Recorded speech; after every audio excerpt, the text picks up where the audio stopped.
Salut à tous, c'est Spine, j'espère que vous allez bien. Alors aujourd'hui je profite de la conférence de Microsoft, le Microsoft Event 2019, pour récapituler un peu ce qui a été présenté par Microsoft. Je dois dire que j'ai été agréablement surpris. Les rumeurs et les leaks se sont avérés justes, mais on a quand même eu des surprises, ce qui m'a agréablement surpris puisque c'est pas la première fois qu'on a des leaks et qu'on a quand même des surprises de la part de Microsoft, et surtout certains éléments n'ont pas été dévoilés visuellement, donc c'est vraiment sympa.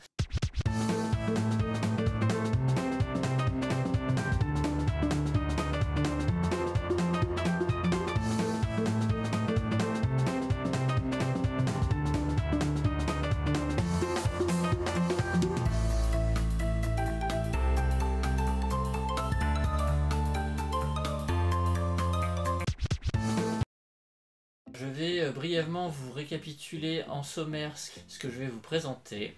Je ne vais pas m'arrêter sur ces infos-là, mais Microsoft a donné quelques nouveautés qui seront ajoutées à Windows, notamment la fonction pour pouvoir répondre à ses appels, qui est celle que j'ai retenue le plus. Tout ça, je n'en parlerai pas dans la vidéo. Par contre, je vais parler vraiment des nouveautés annoncées en termes de produits, qui étaient les principales annonces de cette conférence. Et notamment, donc, pour commencer, Microsoft a annoncé le Surface Laptop 3. Donc il y a une nouvelle version du laptop, ultra portable de Microsoft, tout en un, donc qui n'est pas avec clavier détachable, etc. contrairement au Surface Pro et compagnie. Ils ont ensuite annoncé les Surface Earbuds, qui font suite en fait au Surface Headphones, je crois, qui était un casque sans fil Surface. Donc cette fois-ci, ce sont des intra-auriculaires Surface, donc je vous en parlerai plus en détail ensuite. Ils ont ensuite présenté la nouvelle version de la Surface Pro, donc la Surface Pro 7, qui est globalement assez similaire à ce que l'on connaissait déjà, mais avec quelques petites subtilités et nouveautés dont je vous parlerai. Ensuite, ils ont présenté la Surface Pro X, qui est un nouveau modèle de Surface Pro, avec quelques particularités en termes de design et également en termes de caractéristiques qui avaient été leakées pour le coup, dont on a eu plus d'informations lors de la conférence. Donc voilà, donc ça restait intéressant à voir. Et ensuite, les dernières nouveautés présentées par Microsoft étaient celles qui ont le plus surpris, je pense. En tout cas, moi, elles m'ont surprise. Je vous laisse découvrir à la fin de la vidéo de quoi il s'agit. Personnellement, je m'y attendais pas totalement, c'est-à-dire qu'une partie avait été leakée. On savait un peu à quoi s'attendre, mais pas en totalité. Et c'est là où j'ai été vraiment agréablement surpris. Et puis en plus, on a pu découvrir le visuel, ce qui n'était pas du tout le cas des leaks qui n'avaient pas fuité de ce côté-là.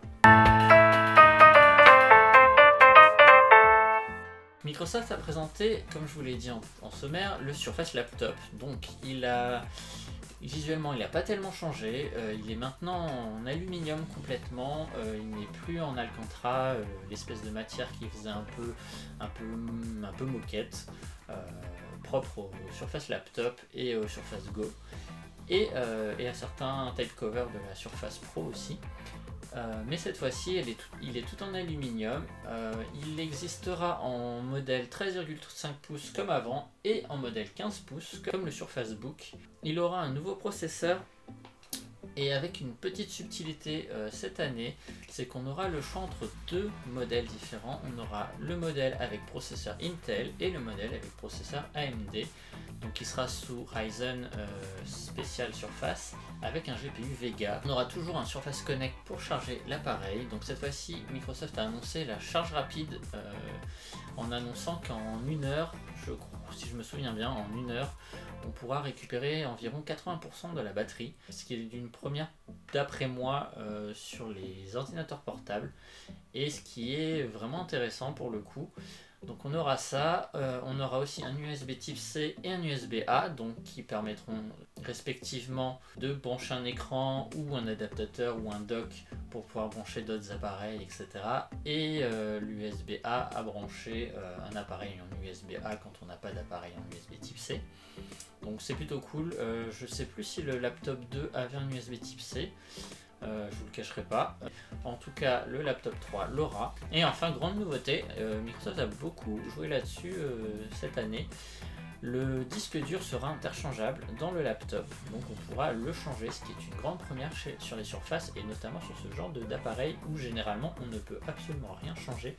Ils ont beaucoup joué là-dessus. On a même Panos Panay qui a même montré l'intérieur du clavier en indiquant que ça n'allait pas être démontable aussi facilement, mais que par contre c'était pour montrer que l'intérieur était facilement réparable, ce qui est une grande nouvelle puisque on reproche beaucoup à ce genre d'appareil leur manque de réparabilité, et a priori ce sera le cas pour ce Surface Laptop, mais pas que.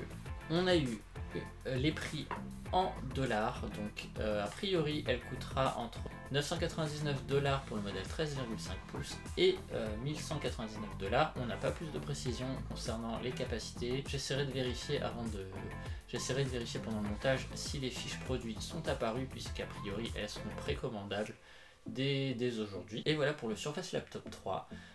Maintenant je vais passer sur le deuxième produit annoncé lors de cette conférence. Donc il s'agit des Surface Earbuds, qui sont un peu la réponse aux AirPods et aux Samsung Galaxy Buds par Microsoft. Donc ce sont un peu comme les Galaxy Buds justement. Donc ils ont une surface tactile qui permet de faire différentes gestures, changer de morceaux, répondre, etc. Ils ont un design un peu particulier avec une surface toute plane et très ronde, donc on aime ou on n'aime pas, c'est assez particulier. Je suis ni fan ni je déteste, ça me paraît peut-être un peu gros, mais ça reste assez design, ça fait un peu bijou, donc je trouve que c'est pas si mal, mais c'est vrai que c'est particulier. Elles recevront la réduction de bruit, elles seront compatibles avec tout OS d'après Microsoft, et également on aura une compatibilité avec Office. Alors ça peut paraître bizarre, mais en gros ce qu'ils ont expliqué c'est qu'en fait on pourra l'utiliser pour notamment la reconnaissance vocale, pour pouvoir certainement faire de la dictée vocale pour Office. Alors bon, on en saura certainement plus quand ils seront sortis, mais ça reste intéressant à découvrir, donc je les suivrai de près, même si je viens de m'acheter des Galaxy Buds. Ensuite, on a eu la Surface Pro 7 qui a été présentée, donc il s'agit du nouveau modèle de la Surface Pro. Donc globalement en termes de design ça n'a pas changé, c'est toujours le même design, a priori même taille d'écran, même résolution d'écran, rien n'a changé de ce côté là. La grosse différence, c'est l'apparition du port USB Type C qui faisait défaut l'année dernière, d'après moi, comme vous avez pu le voir sur mon test de la Surface Pro 6. Et cette fois-ci, ils l'ont enfin mis, donc personnellement je trouve ça mieux, puisque l'USB Type C ne sert pas que pour un écran et permet de brancher des adaptateurs divers qui permettent notamment sous cette forme-là d'avoir différents ports USB, un port HDMI et même de l'Ethernet, et de recharger en même temps. Donc je trouve ça cool qu'ils aient enfin passé en USB Type C. Donc on aura toujours le Surface Connect et on aura toujours la compatibilité avec le stylet évidemment et le clavier, que je suppose être le même que l'année dernière. Pour ce qui est du prix, il a par contre cette fois-ci baissé. La Surface Pro 7 sera disponible à partir de 749 $. Donc en euros, je suppose que ce sera à peu près pareil, voire un petit peu plus cher, peut-être 799. Et a priori, elle aurait 16 Go de RAM, un processeur Intel Core de 10e génération, donc tout récent, avec une autonomie a priori similaire à ce qu'on avait l'année dernière, donc plutôt bonne.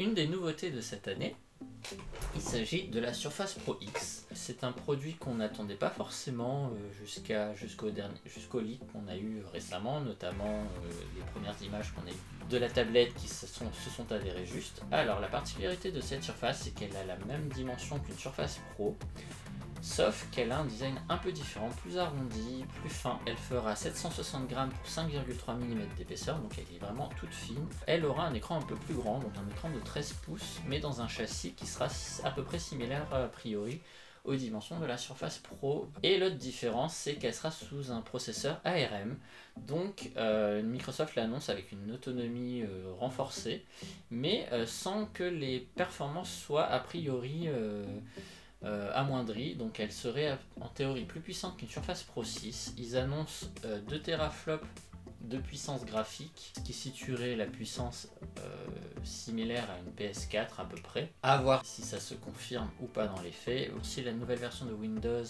sera elle aussi compatible avec toutes les applis. A priori, de ce que j'ai compris, ce sera un peu différent puisque ils ont annoncé qu'Adobe sortait des applications pour la Surface Pro X, donc ça sous-entend que dans l'immédiat, toutes les applications ne sont pas forcément compatibles. Alors faut espérer que ça ne soit pas une Surface RT2, mais a priori non, je pense pas. Je pense quand même que la plupart des applis seront compatibles. Ce sera peut-être intéressant de vérifier tout ça lorsque cette tablette sortira. J'ai d'ailleurs personnellement bien envie de me la prendre, donc je pense que je vais revendre mon iPad Pro et ma Surface Go qui se feront un peu doublon avec ça, et voir un peu ce que ça donne. Autre information qu'on a eue sur ce modèle, elle sera 4G. On ne sait pas trop, j'ai pas souvenir d'avoir eu des informations plus détaillées sur ce qui est des performances, donc on sait juste que c'est un processeur conçu en partenariat avec Qualcomm qui est dérivé du Snapdragon 8CX, la SQ1 qu'ils ont conçu pour cette tablette spécifiquement. Elle aura 2 ports USB type C, donc ça c'est cool, et a priori un Surface Connect si j'ai bien vu le design de la tablette. Donc là aussi encore bon point puisque ça permettra de ne pas bloquer un port pour la recharge de la tablette. Et elle aura autre spécificité, un clavier donc type cover, donc je ne sais pas si ce sera les mêmes connecteurs que la Surface Pro habituelle, mais elle aura en tout cas une particularité, c'est qu'elle aura un petit compartiment pour le stylet qu'on pourra mettre dedans, stylet qui lui-même sera différent. Alors il avait un autre nom, mais je vous avoue que je me souviens plus exactement. Il est en fait tout plat, un peu comme le stylet des Galaxy Tab et des Galaxy Book, ce qui n'est pas forcément ce que je préfère, mais bon, à voir dans l'utilisation, puisqu'a priori le stylet sera donc rechargeable. On n'a pas eu de détails à ma connaissance sur les spécificités du stylet, mais je suppose qu'il sera au moins aussi bon que le dernier sorti pour les Surface Pro. Sur le Surface Pro X, ils ont également annoncé que le disque dur était amovible, donc ça c'est une grande première sur une Surface format. Pas souvenir qu'il l'ait annoncé pour la Surface Pro 7. Peut-être que je me trompe, je vérifierai. Il est censé sortir en novembre, début novembre, le 5 novembre si je ne me trompe pas. Donc je vais le surveiller de près et j'espère pouvoir me le procurer. Donc il coûtera 999$, donc en euros. Encore une fois, je ne sais pas, je suppose que ce sera 1099 ou quelque chose comme ça. Enfin, je vais finir avec les 2 derniers. Donc oui, il y en a 2. Qui sont un peu plus ou moins une variante de l'un de l'autre. Donc Microsoft a présenté, à ma grande surprise, mais comme les leaks le supposaient, un appareil pliable. Donc je m'attendais, j'avoue, à un appareil dans le style du Fold, mais en version tablette ordinateur. Et en fait, il s'agit d'un appareil avec 2 écrans qui est très proche qui me fait penser, moi personnellement, à la Lenovo Yoga Book, qui était un appareil de Lenovo avec 2 écrans. Donc on avait l'écran principal qui était tactile avec stylet, etc. Et l'écran secondaire qui était lui un écran e-ink qui était donc monochrome et qui permettait en fait d'utiliser le stylet. Alors dans la première version c'était lui qui permettait d'utiliser le stylet avec la reconnaissance de pression, d'inclinaison, etc. Et dans le deuxième modèle ils ont fait en sorte que les 2 écrans aient cette fonction. Et donc on avait un clavier en dessous qui servait donc à écrire, etc. J'ai un collègue qui a eu la chance d'en avoir une et qui me l'a montré, c'était vraiment super impressionnant, il était tout fin et a priori le Surface Neo, donc comme il s'appelle, a un design assez similaire, mais en reprenant un peu les grandes lignes des surfaces, c'est-à-dire un design très gris. Alors je suis pas sûr que c'était de l'aluminium puisqu'il avait l'air d'être recouvert d'une surface un peu transparente, sûrement en plastique ou en verre. Mais le design est très sympa, enfin personnellement j'aime beaucoup. On pourra clipser le stylet à l'arrière un peu comme la Galaxy Tab S6. Bon, je trouve pas que ça soit une très bonne idée, mais à voir dans les faits. Et ensuite on aura a priori donc la gestion des 2 écrans qui permettra en fait d'utiliser 2 applications en même temps. Personnellement je trouve cette idée vraiment sympa, et le truc qui m'a vraiment surpris pour le coup, c'est qu'en fait quand on ouvre l'appareil en deux, on peut également y adjoindre un clavier similaire au type cover que l'on pourra mettre sur la partie basse de l'appareil, et en fait ça vous fera un clavier et ça détecte la présence du clavier, et l'écran s'adapte en fonction pour vous permettre d'avoir une espèce de barre un peu comme les Asus ZenBook Duo, je crois, et qui avait deux écrans. Et en fait ça reprend un peu cette idée, et en plus de ça, si vous poussez le clavier vers le haut, du coup le bas devient un trackpad et vous permet de naviguer comme sur n'importe quel laptop. Donc j'ai trouvé l'idée vraiment sympa, le design est plutôt cool, enfin moi je le trouve vraiment sympa, on reconnaît la patte Surface. J'avoue que la petite déception vient un peu de l'écran qui n'est pas un écran pliable, je m'attendais plutôt à ça. Mais je suppose que soit ils ont jugé que c'était peut-être pas le moment, ou que ça serait trop cher, ou alors que peut-être que la technologie actuelle n'est pas encore assez avancée pour pouvoir le permettre. Donc ils ont plutôt opté pour deux écrans. Je trouve quand même l'idée vachement cool, vu que j'étais déjà fan du YogaBook, qui est deux écrans similaires, qui est possibilité d'y adjoindre un clavier, etc. Je trouve ça vraiment cool. A priori il y aura un processeur spécial et une version de Windows spéciale, donc Windows 10X, qui est dédié à cet appareil. Et le second appareil est en fait une variante de ce Surface Neo, qu'ils ont appelé Surface Duo. Donc ils ont présenté dans une vidéo où en fait on voit une jeune femme arriver avec son Surface Neo, et on entend une sonnerie, donc on se doute que c'est un téléphone, et en fait elle sort une autre surface de son sac. Sur le coup on se dit bah c'est bizarre, c'est le même appareil, et en fait non, c'est le même design mais il est beaucoup plus petit, donc je suppose que ça fait à peu près la taille d'un smartphone, et en fait c'est la même chose, c'est un appareil à deux écrans, donc même principe avec deux écrans utilisable en simultané, sauf que, grande surprise, il tourne sous Android. Donc Microsoft a créé cet appareil en partenariat avec Google pour faire un appareil donc à deux écrans qui gérera les applications Microsoft évidemment, mais sous Android. Donc c'est un peu la grosse surprise. Personnellement je ne m'attendais pas à ce qu'ils présentent un appareil sous Android, même si c'est pas la première fois qu'ils le font, puisqu'ils l'avaient fait avec le Nokia X à l'époque. Et donc voilà, donc cet appareil sera sous Android. On n'a pas eu plus de détails que ça. C'était une présentation un peu en avant-première qu'ils ont fait, puisque les deux appareils ne sortiraient pas avant fin d'année de l'année prochaine, enfin fin d'année hiver de l'année prochaine, donc pas maintenant.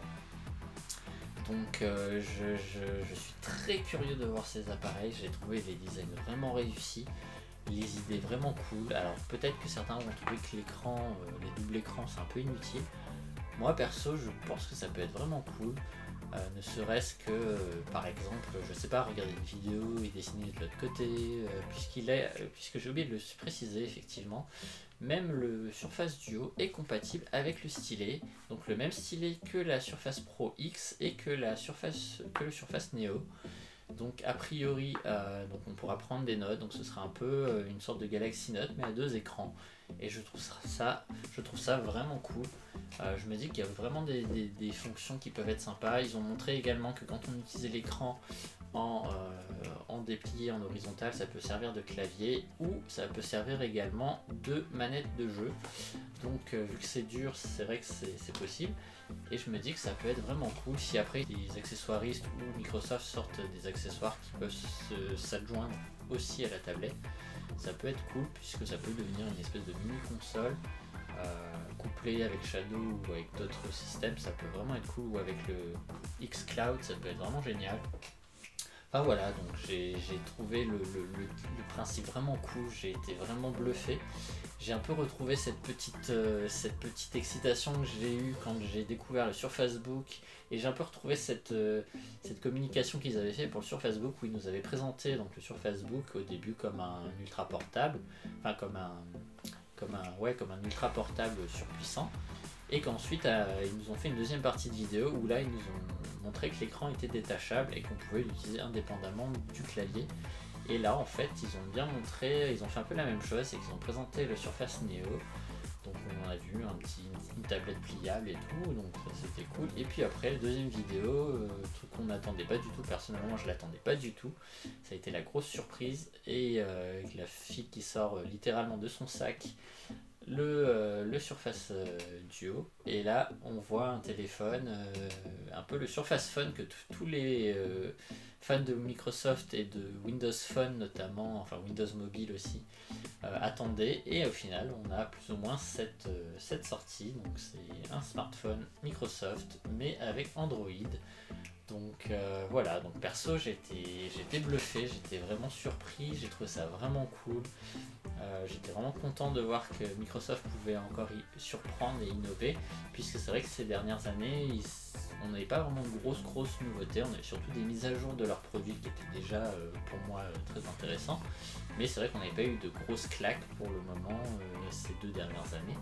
Et là, on a vraiment découvert des produits qui ont l'air vraiment intéressants. Je pense aussi qu'ils les ont présentés pour justement pas donner l'impression qu'ils innovent pas, et je trouve ça cool, puisque moi personnellement ça m'a donné envie. Et je me dis que voilà, au moins je sais que dans un an ça va sortir, je peux m'y préparer, et au moins j'aurai pas ce côté où je me dirais est-ce qu'ils vont sortir un truc ou pas.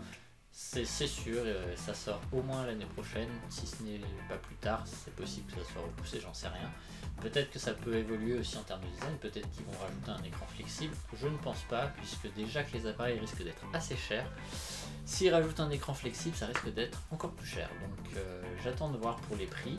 J'espère qu'il y aura des prix quand même assez abordables, mais bon, j'en doute, vu que les surfaces sont souvent très chères à leur sortie.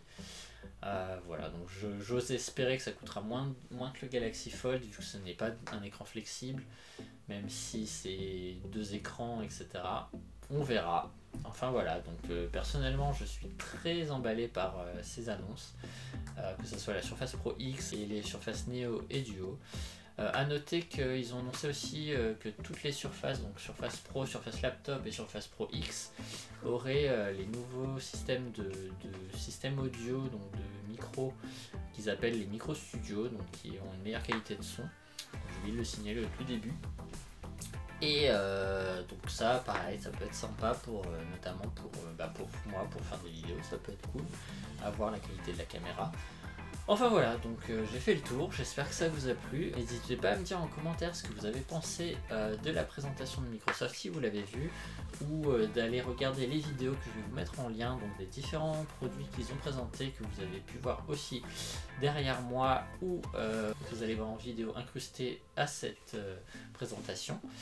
Et n'hésitez pas à me dire ce que vous pensez, si vous trouvez que c'est encore trop cher, si vous trouvez que c'est innovant ou pas, si vous trouvez que c'est nul, si vous avez très bien le droit de trouver que c'est pas intéressant. J'espère quand même que vous argumenterez vos dires. Les produits Surface sont globalement assez chers, c'est vrai, mais il ne faut pas oublier que ça reste des produits dans des formes facteurs assez particuliers. Forcément, ça coûte plus cher qu'un ordi portable, tant que c'est un ordi portable aussi fin, ou que c'est une tablette. Voilà, je pense que j'ai tout dit. Je suis vraiment emballé par ces annonces. Je sais pas ce que vous en avez pensé. Je sais pas si vous l'avez regardé. En tout cas, si vous avez le temps, allez-y, passez le blabla du début si vous voulez.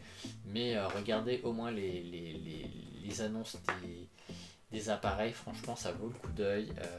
Personnellement, je trouve que c'est une très bonne idée.